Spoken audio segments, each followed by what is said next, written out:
एक दिन भारतीय सेना का जवान फौजी अपनी पत्नी को एरोप्लेन में छोड़ने आया था।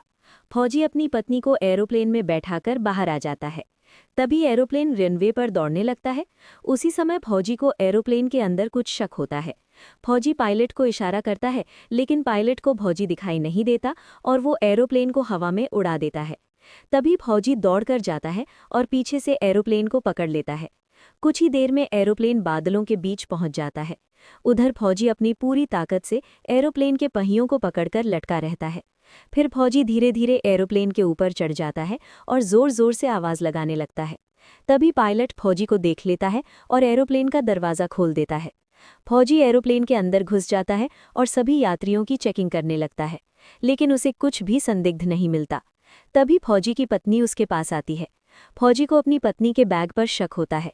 फौजी सबसे पहले अपनी पत्नी का बैग चेक करता है। बैग के अंदर एक टाइम बम लगा होता है और उसके फटने में बस 1 ही मिनट बाकी होता है। बम देखकर एरोप्लेन में बैठे सभी लोग जोर जोर से चिल्लाने लगते हैं। तभी फौजी बिना समय गवाए बैग को गोद में उठाता है और अपनी जान की परवाह किए बिना एरोप्लेन से नीचे कूद जाता है।